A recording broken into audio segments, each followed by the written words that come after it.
All right, good evening, everyone. Thank you so much for being with us tonight. Appreciate you braving the traffic. I know it is a hot mess out there tonight, so really glad you made it. My name is E.R. Anderson. I am the Executive Director of Charis Circle. Charis Circle is a nonprofit programming arm of Charis Books, and Charis Books is the South's oldest independent feminist bookstore. We are always very grateful to be partnering with the Auburn Avenue Research Library on African American culture and history, and very grateful to all of the librarians who make this space possible. We are very excited to be here tonight to celebrate this very important book, tell her story, Eleanor Bumpurs and the Police Killing the Galvanized New York City. We are here with the author and with a great conversation partner. So I'm going to introduce our conversation partner. Dr. Shannon King is an associate professor of history at Fairfield University. His research focuses on the Black freedom struggle outside the South, particularly New York City, during the first half of the 20th century. His work has appeared in the Journal of African American History, Journal of Urban History, and Reviews in American History. In his essays in Understanding and Teaching the Civil Rights Movement, The Strange Careers of the Jim Crow North, and Escape from New York. The woman of the hour is Dr. LaShawn Harris. She's an associate professor of history at Michigan State University, the former managing and book review editor for the Journal of African American History, and a scholar of African American and Black women's histories. Her first book, Sex Workers, Psychics, and Number Runners, Black Women in New York City's Underground Economy, won the Organization of American Historians Darlene Clark Hine Award for Best Book in African American Women's and Gender History, and the Philip Taft Labor Prize from the Labor and Working Class History Association. Harris's work has been featured in several outlets, including TV One, Glamour, Huffington Post, Vice, and the History Channel. We're going to have about 45 minutes of conversation between these two scholars, and then we're going to open it up for questions. There's a microphone right here, which we'd love for you to come to if you're physically able, and if not, just raise your hand and I'll try and get it to you. Let's put our hands together and welcome Dr. LaShawn Harris.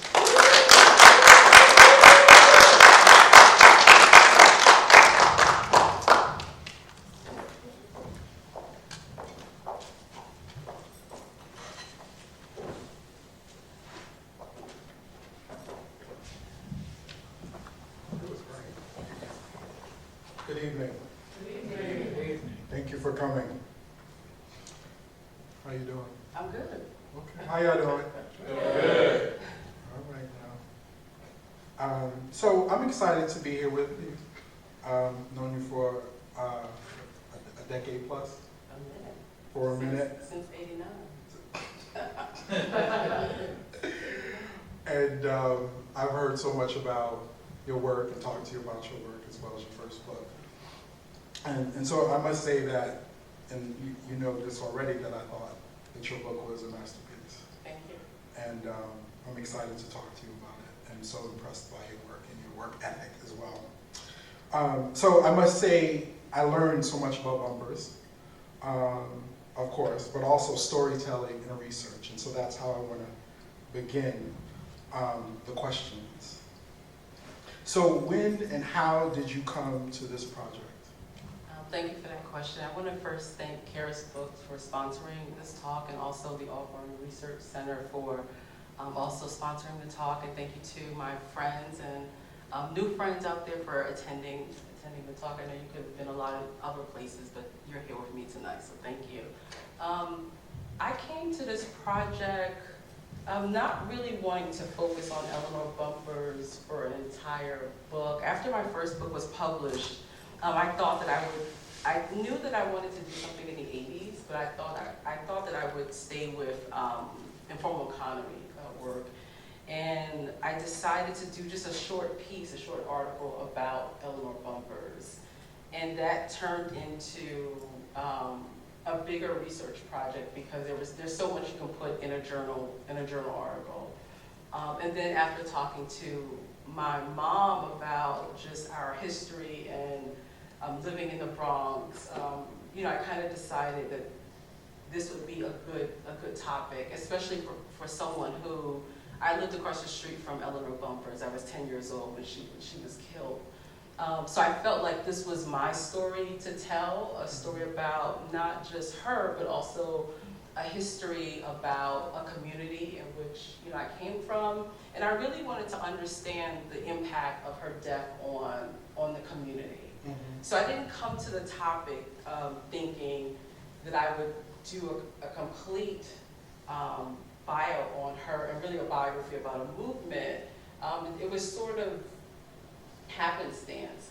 I felt like I was kind of called to kind of do this work. Mm-hmm. Okay.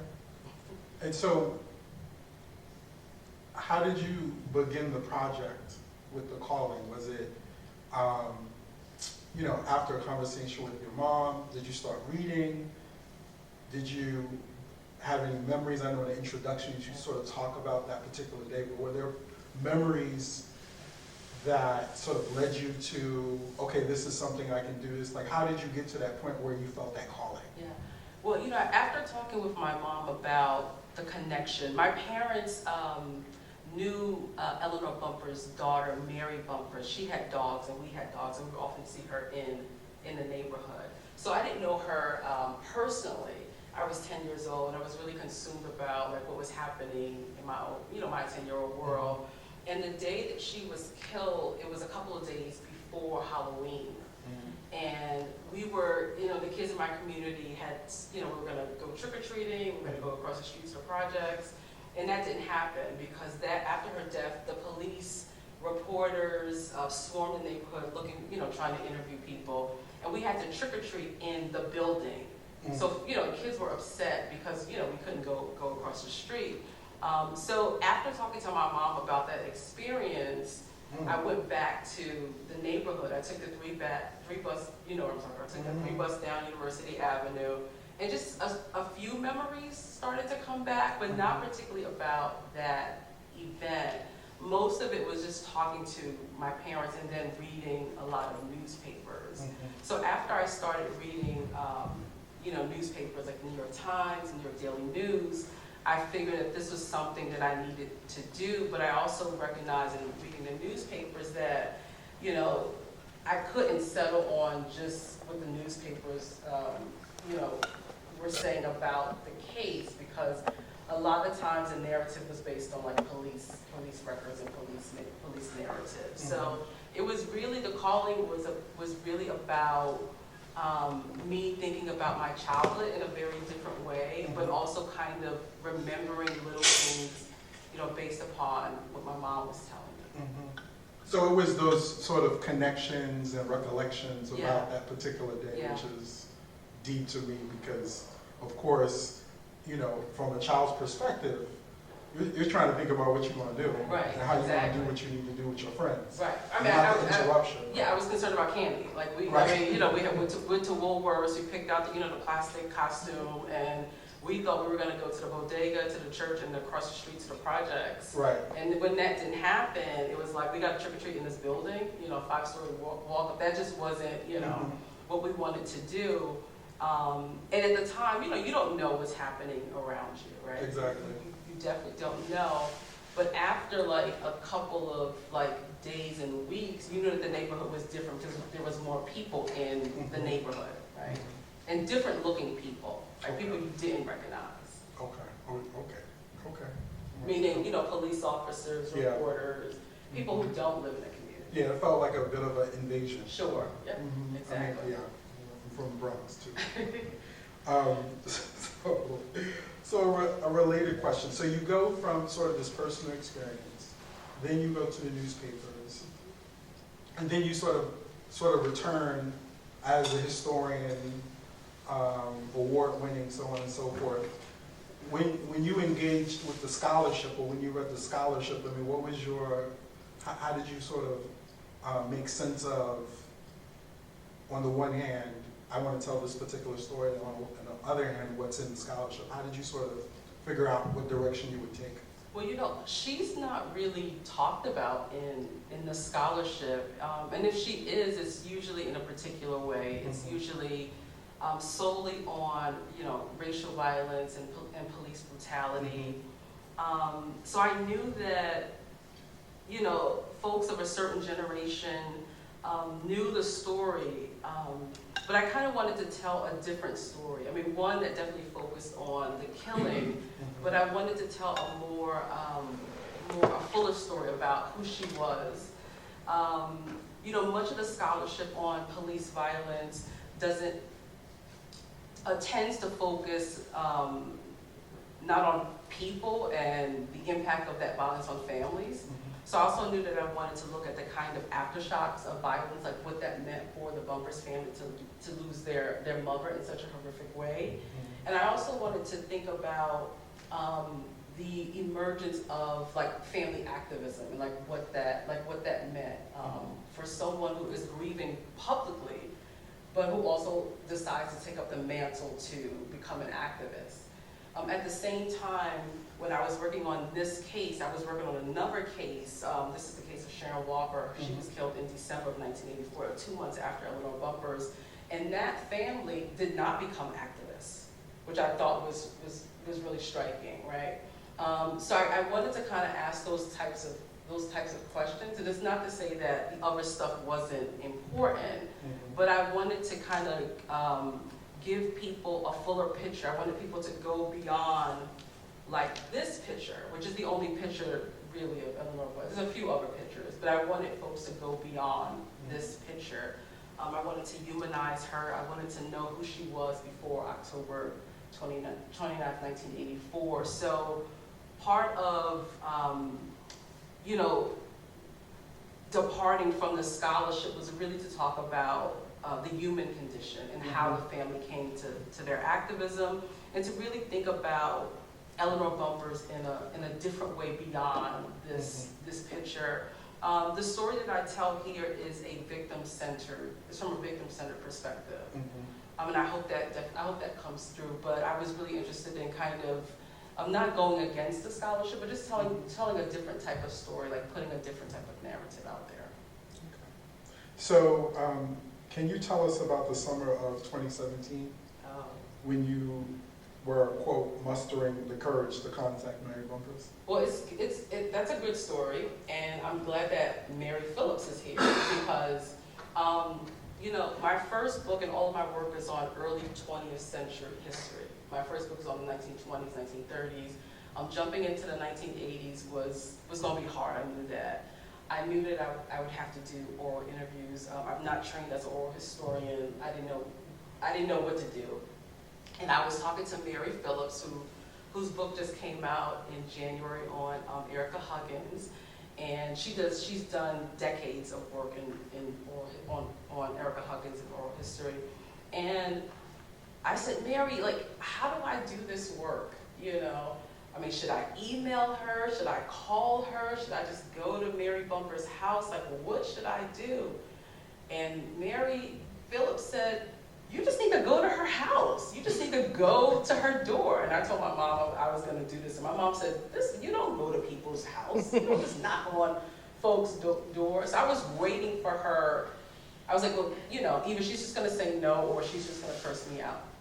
But the day that I went to her house, Mary Phillips went with me. Okay. Mary Phillips went with me. We knocked on the door, and I think I forgot like my name. I didn't know like why I was there. And then Mary was like, "This is LaShawn, and she's here. She's here doing this project." And Mary Bumpurs graciously said, "Yes, I'll talk to you." And this was a couple of days before I was to leave to go back to Michigan. This is in the Bronx, and I went back to her house a couple of days later, and then we began, our relationship began from there. But how did you get an address? Sorry. Well, I looked it up. I mean, I Googled the address, but ironically, she lived around the corner from where I grew up, off of University Avenue, not too far from Fordham Road, not too far from Bronx Community College, which is the old NYU campus. And I moved to down University when I was about 12 or 13. And she had lived in that apartment, throughout my teenage years, and I didn't know it. So I was familiar with, with the community. But I Googled it, and you know, Mary Phillips and we just showed up. We just showed up. You know, I could have written her a letter, but I was desperate. You know, I was really desperate to like interview her, and I'm just grateful that she said yes. I mean, she was gracious, but she was also very, you know, she held a lot of things back, right? So she was practicing, you know, that kind of culture of dissemblance. But yeah, that's how I mustered up the courage, you know, my good scholar friend Mary Phillips. Okay, thank you, Mary. Thank you, Mary. So one of the things, among a lot of things I was impressed with, but it was amazing how you sort of peopled her personal history. And so I was constantly looking in the footnotes, like, how did you do that? How did you find that? So can you talk about your thought process that helped you think about how to do that kind of work? How to fill in those gaps? Sure. Eleanor Bumpurs left hardly any records behind. So I had, you know, the kind of, you know, the vital statistics, like the ancestry, you know, where she was born, but really nothing else. And I had to think about, and she was born in 1918 in North Carolina. Many people think she's from New York City. And I had to really think about, like, what was life like for a young black girl living during the 1910s and 1920s. So I had to draw on other scholarships. I drew on a lot of girlhood studies, work by like Lakeisha Simmons, who does work on black girls in New Orleans. I drew on the work of Marcia Chatelain, who also does black girl studies, and she looks at Chicago. So I had to draw on and really that work and kind of situate Eleanor within a larger landscape. Her mother died when she was about 9 years old, and this was in 1927. And, you know, informed speculation, also thinking about what it might feel like for a young girl to lose her mother at 9 years old. She was the only girl in her family. So I drew on to kind of draw out that emotion of sadness and daughterly loss, if you will, maternal loss. I drew on WPA records, right? Those 1930 records where you have enslaved people who are talking about, like, you know, loss and love. And for the rest of her time, her migration to New York City after the 1940s, she also is incarcerated in the late 1930s, early 1940s. I joined the work of Sarah Haley, Talitha LaFlora, but after that, you know, she kind of drops off a bit. You can't get census records. And again, I had to kind of situate what it would look like for a black woman to migrate to New York City during the 1940s, early 1950s. And then I had Mary's recollections. Mary was born in 1945. And she talked a lot about her mother as a single parent. Eleanor Bumpurs had 7 children, 5 daughters, 2 sons. 2 of those sons were kidnapped in the early 1950s. So she talked a lot about what it was like for her mother to be by herself. She talked to me about her mother's, and not in great details, but she talked a lot about, you know, her mother, seeing her mother in different relationships, 7 children, and they all had different fathers. So she talked a little bit about that. And she also talked about like what her mother loved to do, which is what I wanted. So even as a single mother, even as someone who worked as a domestic worker during the 1950s, even as someone who lost her children, her daughter talked to me. Mary talked to me about, you know, the things that her mother loved to do. Like she loved to dance, she loved to cook. She was someone who loved to listen to radio soap operas. She was someone who like fiercely loved her children and tried to keep the family together as best she could. So a lot of it was contextualizing her within the scholarship. A lot of it was oral, drawing on oral history, and then there was, available primary sources. For example, the kidnapping of the two boys in the early 1950s, Mary said this to me during an interview, and she just said, my two brothers were left, and I said, well, what happened to them, right? And she said, well, they never came back. Their father came to get them one weekend, and he never returned them. So I was like, okay. So I went through the newspapers to see if I could see anything about missing boys during the 1950s. And I pressed, and I didn't find anything, and I pressed her on that, and she just wouldn't. She just would not.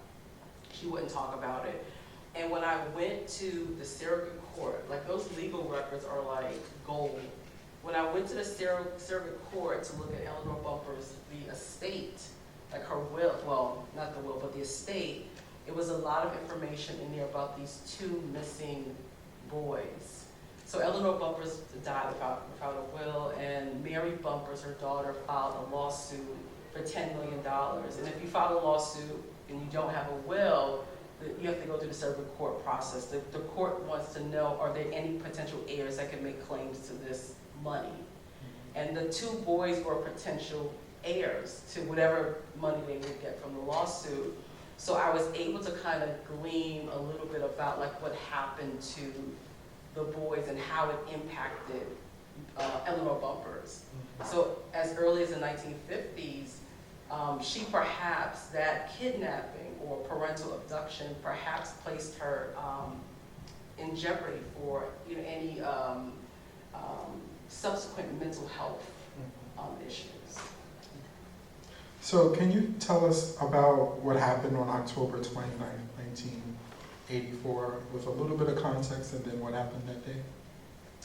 So in July of 1984, Eleanor Bumpurs stopped paying rent. Up until that point, she had made her rent payments like clockwork, right? And in July 1984, she stopped paying her rent. So if you live in a housing project, if you stop paying your rent, they do eviction immediately, 14 days after you stop paying your rent. So that happened. What that means is that the housing authority is going to either come to your house and serve you the eviction. It also could possibly mean that they're going to call you, right? That did happen, but it's unclear to me if Eleanor Bumpurs received those notices, if she read those notices, if she even just saw the eviction notices on her door. Eventually, the housing authority is able to get into the apartment to do an inspection of the apartment. And when they go into the apartment, Eleanor Bumpurs, she has a knife. But the knife is sort of like a security blanket for her. This is not someone who's gonna, use the knife on. She carried it around. So they go into the apartment, and the house is really clean. The kitchen is clean, the bedroom is clean, and then they go to the back, the bathroom. And when they go into the bathroom, they see buckets of feces. They had already started eviction proceedings at that point. But at that point, they realized something is not right with her mentally, and this is where they enlisted the social workers of the city to come in and help. Eventually, they sent a psychiatrist to her house. There was a 30-minute interview. The psychiatrist said that, quote unquote, she doesn't know the difference, but she can't decipher between reality and non-reality. But they still continue to go along with the eviction. The other thing about this is that the city social workers, which is the Human Resources Administration, they have a policy about these things. So if someone is suffering from a mental health condition and they haven't paid their rent, the city can step in to pay that rent. In Eleanor Bumpurs' case, they did not do that. So it's not just a death by the killing of the police, it's also death by municipal neglect. Right, disinvestment, essentially. Before the cops go in there on October 29th, she was already harmed, right?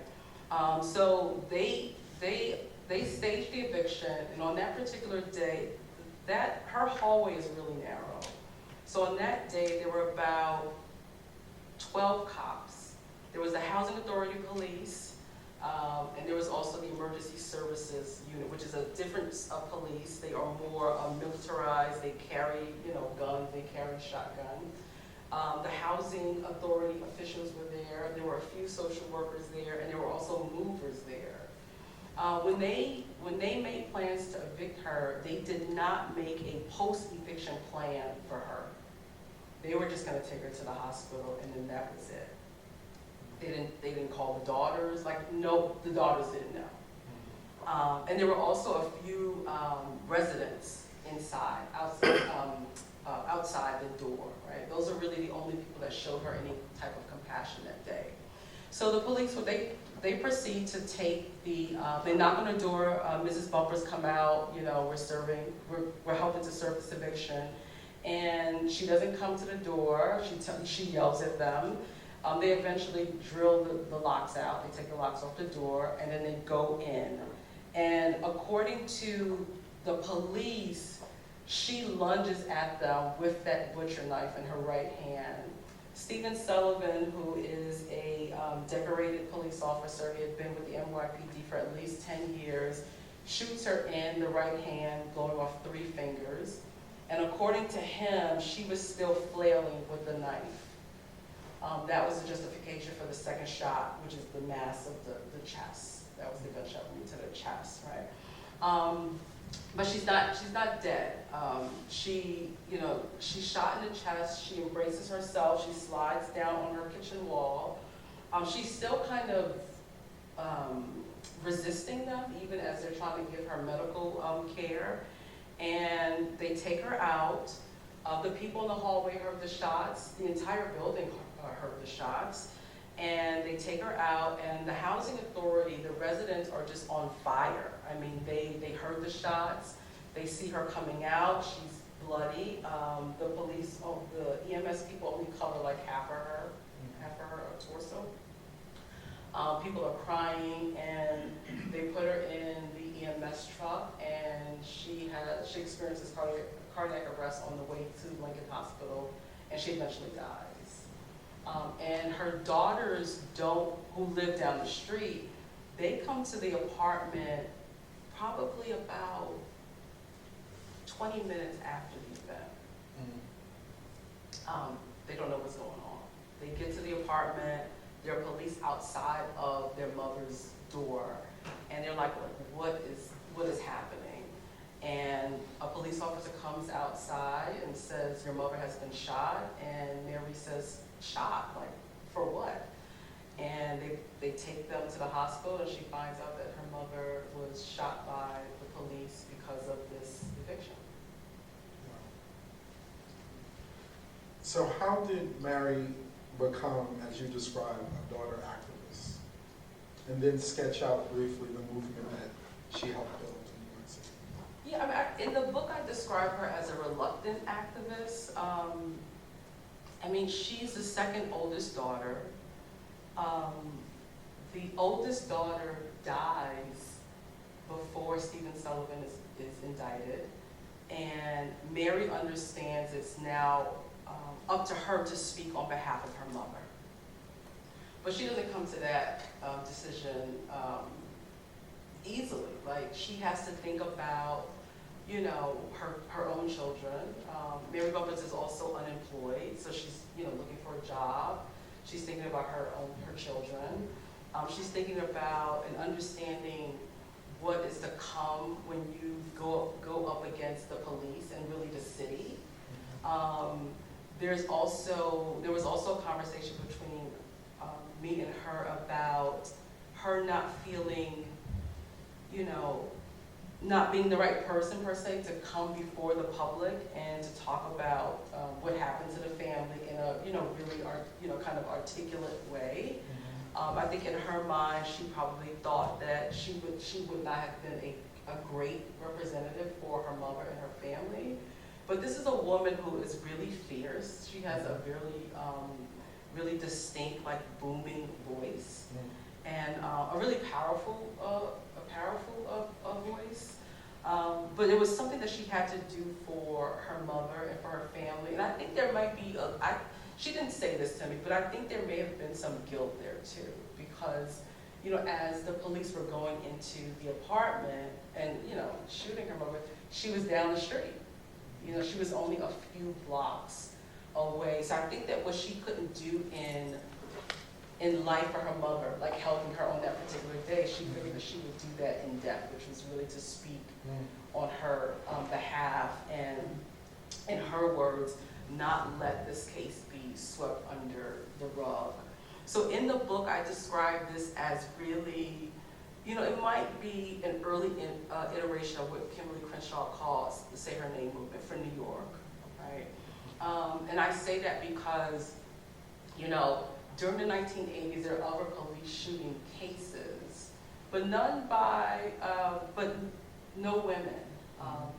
So Eleanor becomes really a poster child, not just for police violence, but for all of these other different things that are happening in the city.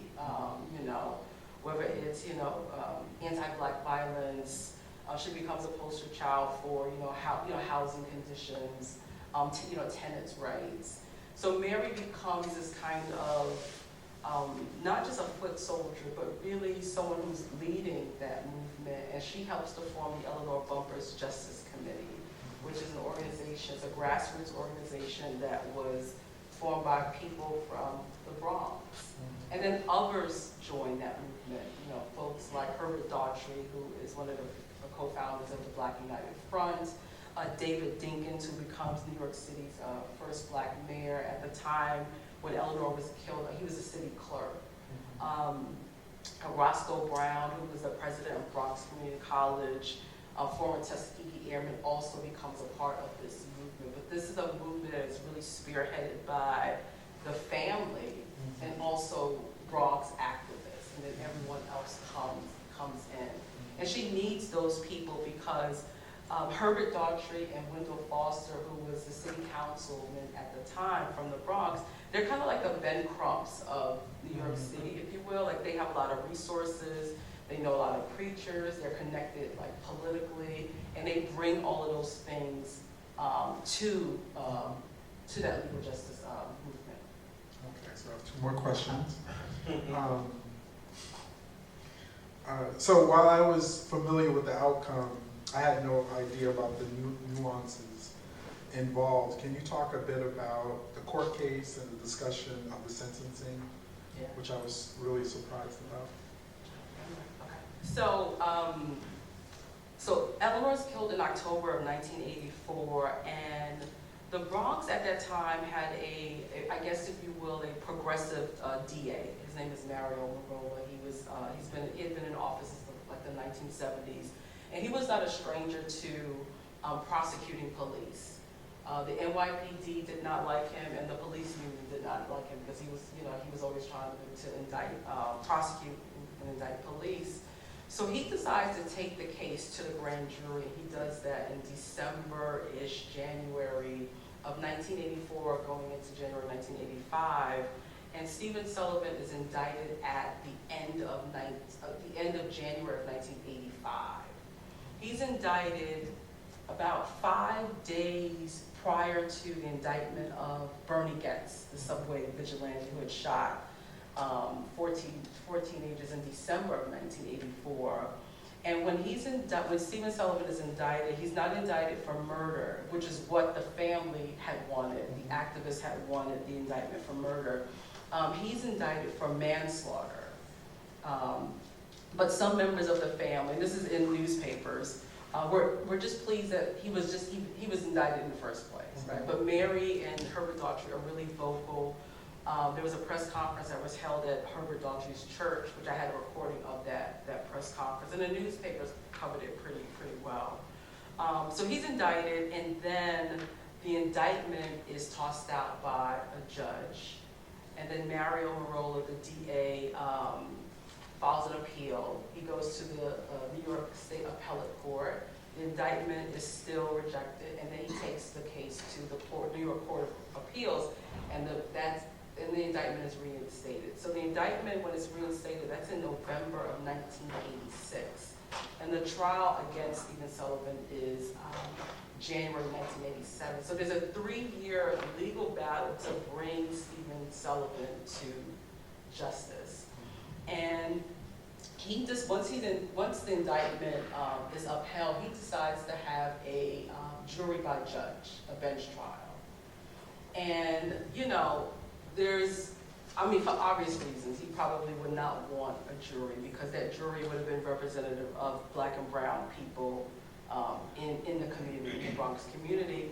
And the other reason why I think that they decided to have this jury by judge is because of the Howard Beach case in 1986 that happens in December of 1986. And Stephen Sullivan and his lawyer were worried that particular case of this Black man and his father and his friends who were beat, and Michael Griffin, who dies, ends up running into a six-lane freeway and is killed. They were afraid that case would cause more angst against the police. So they decided to have this trial by judge. And eventually Stephen Sullivan is acquitted by the judge. Thank you.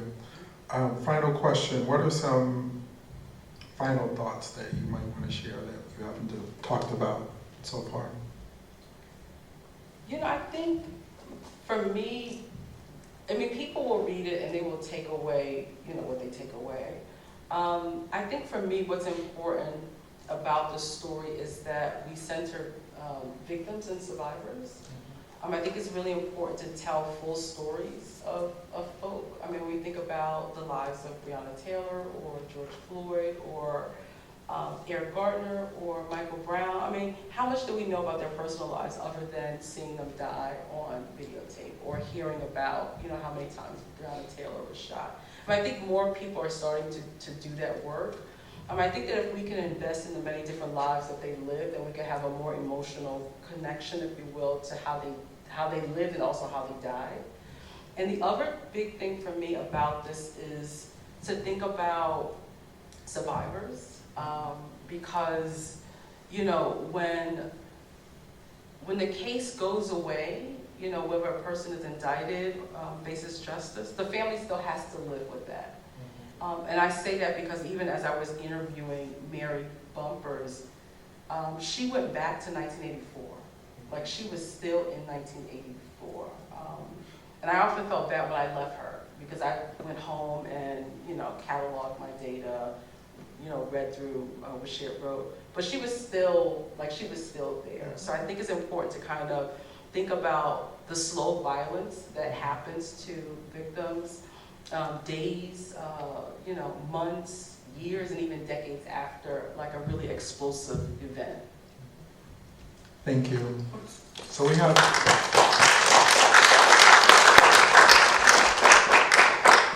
So we have 15 minutes for Q&A. You can come up to your left and ask your question.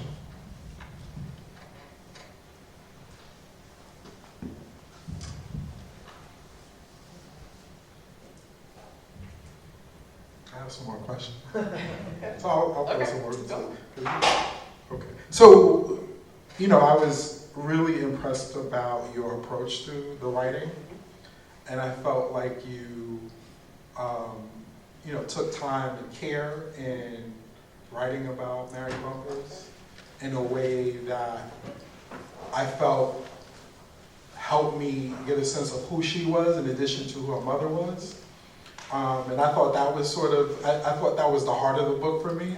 So could you talk about sort of your approach to the writing and providing a more fuller picture? I imagined that the family would read this.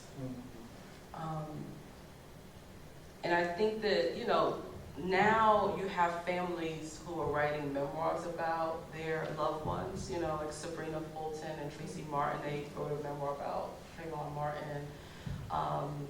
Gwen Carr wrote a book about Eric Gardner. Mary Bumpurs didn't have that opportunity during the 1980s and the 1990s.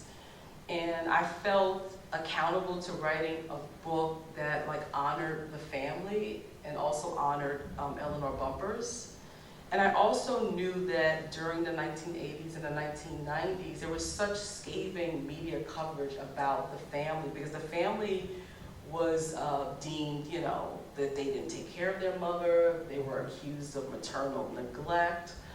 And even after death, the police union and the NYPD participated in what I would call like a kind of post-mortem vilification of Eleanor Bumpurs. So I knew that going in that I wanted to be as compassionate as I possibly could. And I felt like this is someone who was in my community, right?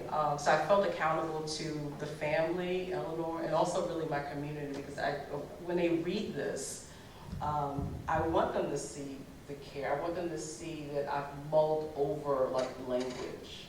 I want them to see how I dedicated, you know, a third of the book just about like her life and like what she meant to them. Right? So that going in, I knew that's what I wanted to do. Well, thank you very much, Professor Harris, for your contribution. Just a few quick questions. The first question pertains to the notion of informed speculation that you discussed. Could you please talk a little bit about the role of historical imagination in your work?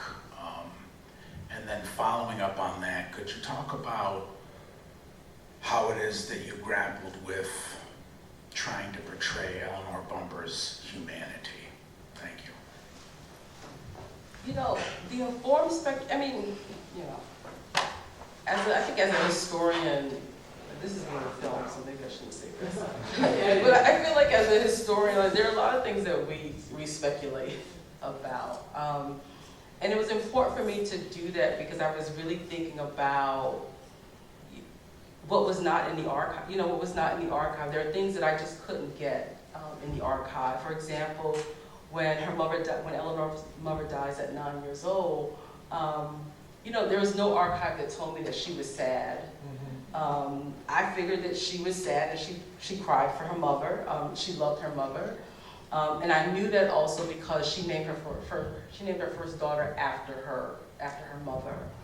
And it was also a way for me to kind of think about like the emotional side of what was happening to the family.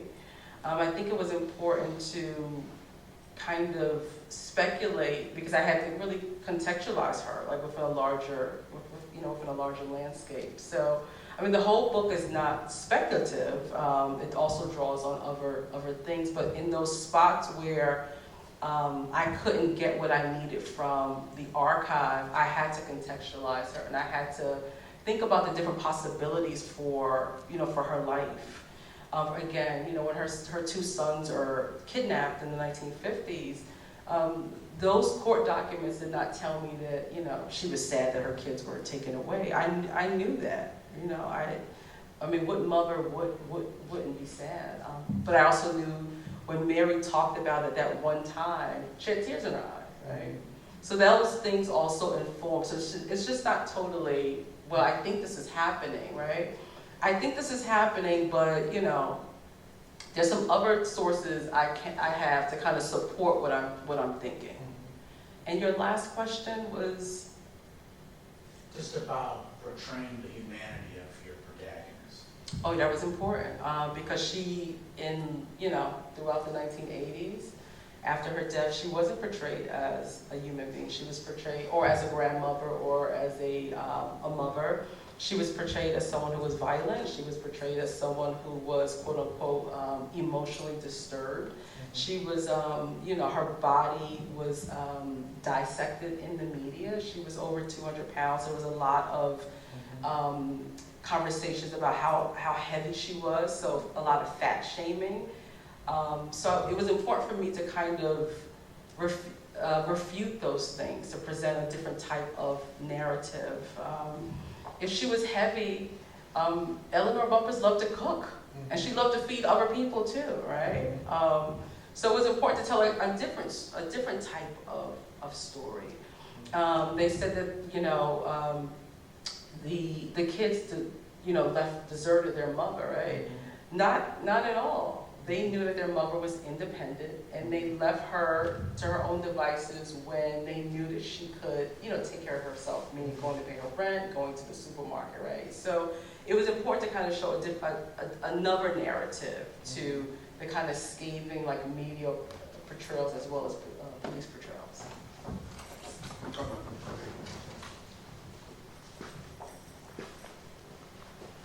Thank you for this really wonderful conversation. I had a question about the cover and the image that you have on the cover. You mentioned it briefly in the beginning of your conversation, but can you tell us a little bit more about why you chose to have that image of Eleanor Bumpurs on the cover, especially when there are not a lot of them that are still available? So this cover, many different activists, contemporary activists, have used this cover during their protests. There was a protest for Eleanor Bumpurs and Breonna Taylor, maybe in 2021, 2022, by Tamika Mallory and her organization. And this is the most, and they use this image. This is also like the most iconic image of hers, kind of akin to like Dorothea Lange's Migrant Mother, if you will. And this is also the image that the newspapers used. The family did not give the newspapers, the press, a lot of images of their mother. They gave them one, and that was to the New York Amsterdam News. And I couldn't find it. They said that they had it, but I couldn't find it. And Mary Bumpurs never got the photo back. But I also wanted to know what was the story behind this particular photo. So the story behind this photo of, kind of sad-looking Eleanor is that in January of 1981, she was living in the Bronx with one of her daughters, not Mary, it was a different daughter, and they experienced a fire. So she was a victim of those 1970s fires that were happening throughout the city, but particularly in the Bronx. And that particular day, this was January 4th, 1981, a few days after Christmas, a few days after New Year's. So she and her daughter, and it's cold outside, like this is like one of the coldest winters in New York history. I was there. In 1981. So it's a fire. At least 30 or 40 tenants flee the apartment. They go out. It's freezing outside, and they're taken to the Red Cross. And at the Red Cross, there is a New York Daily News reporter snapping pictures. And he takes pictures of Eleanor's daughter, Deborah, and 2 kids. So, I don't think she's posing for the photo at all. But I think that, I say in the book, maybe she saw the camera and, kind of averted the gaze and just kind of looked the other way like, I got this camera in my face, I just lost everything. But I also say that perhaps this is someone who is thinking about, like, what's going to happen next? How long am I going to have to stay in this shelter? Do my other kids know that I'm here? What is the process going to look like for me finding another place to live at 60-something years old? Do I have my medication with me? Were they able to get that out of the house? Do I need to buy more clothes? So this is a look of, I think, worryation and frustration for her, right? So it was, again, and I found the story about the fire, I found that by accident. I just never knew what the context was for the photo. But just, doing a newspaper search, I found a picture of her and Deborah and a statement from her. And I think, if I can recall correctly, I should have outlined it in the book, but she told the reporter on that day of the fire, she said, and she had arthritis, so going out into the cold was hard if you have arthritis, right? So she said to the reporter, The only thing I want to do, I'm powerless. The only thing I want to do is lay my head down. I just want someplace warm to lay my head, and that was it. Those are the only statements I have from her, right? But it speaks to kind of a larger landscape for Black women during the 1980s who are going through, kind of a previous decade of austerity, as well as, Reaganomics, and just trying to be in a position where they can just have livable conditions, right? They're not subject to fires or anything else. Hello, thank you both for an amazing overview of Eleanor's life. I'm really deeply emotional by it because Eleanor's story is not one that's uncommon, and there's so many that have come over the years. For one, Eleanor went viral before viral was a thing. That's a little joke there.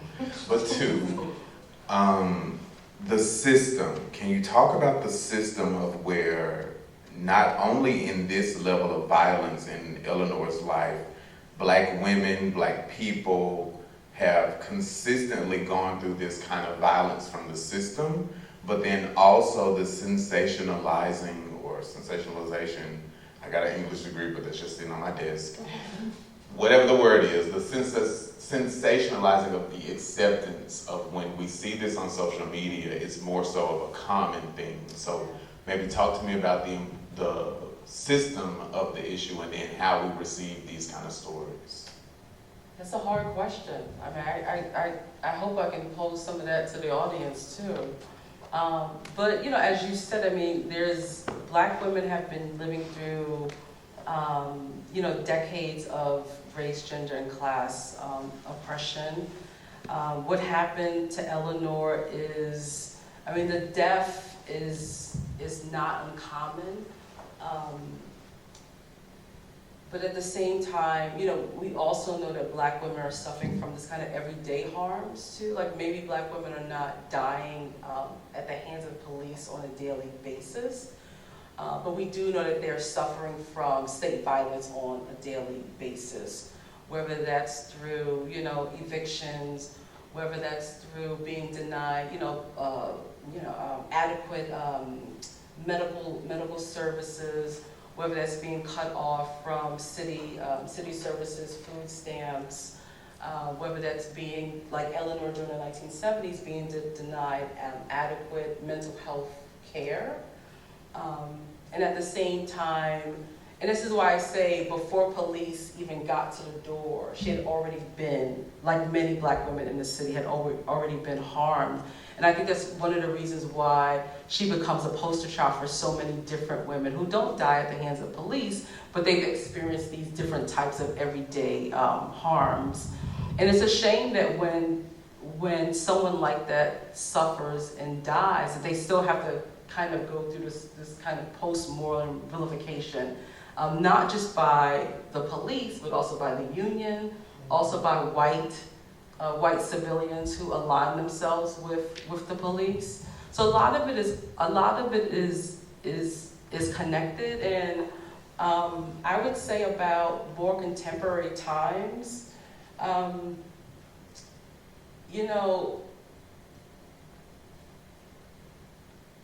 it's something that we've seen before, but it's something that we still can't get used to seeing. It's things that we've seen before, but it's still things that we're still grappling with. It's still hard for us to kind of wrap our heads around like what's happening to Black people in general and Black women in particular. But I'm still hopeful that there's so many different political activists who are around, who are doing the necessary work to highlight the stories of everyday people, not just people that died at the hands of police, but again, those everyday harms. And I think that with Eleanor's story, she just becomes really representative of a lot of things that are happening to Black women throughout the 90s and definitely throughout the 80s, particularly living in that age of Reaganomics. But thank you for that question. That was a really doozy. Last question. Thank you.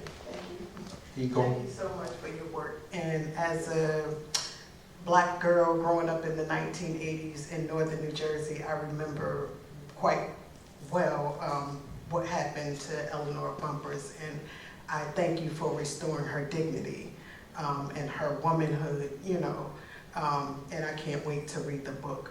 What I'm particularly interested in is how you engage with disability scholarship around Eleanor Bumpurs' case in particular, and the fact that we're talking about her in terms of her racialized experience and her experience as a woman, but disability is one of those that, you know, doesn't often come to.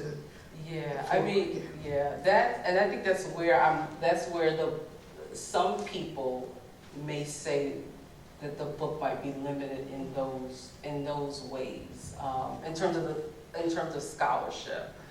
But I would say that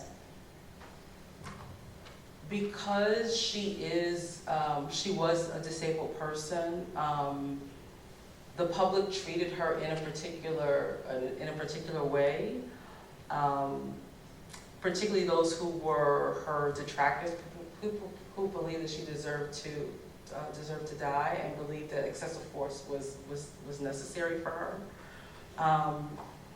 But at the same time, you know, activists are also saying that regardless of her disabilities, regardless of her being mentally ill, that she still didn't deserve to die at all, but to have the police see her in that particular way. But in terms of the scholarship at hand, I don't really engage it as much as I probably could have, because I was concerned about other things. But it's important to read her in those ways too. And I think that Patricia, there used to be a professor at Harvard University, I think Patricia, I can't remember her last name, has an essay about Eleanor Bumpurs and engages a lot of the disability scholarship. Thank you. Thanks everyone for coming. Thank you both so much for being with us tonight. Can we give them a round of applause?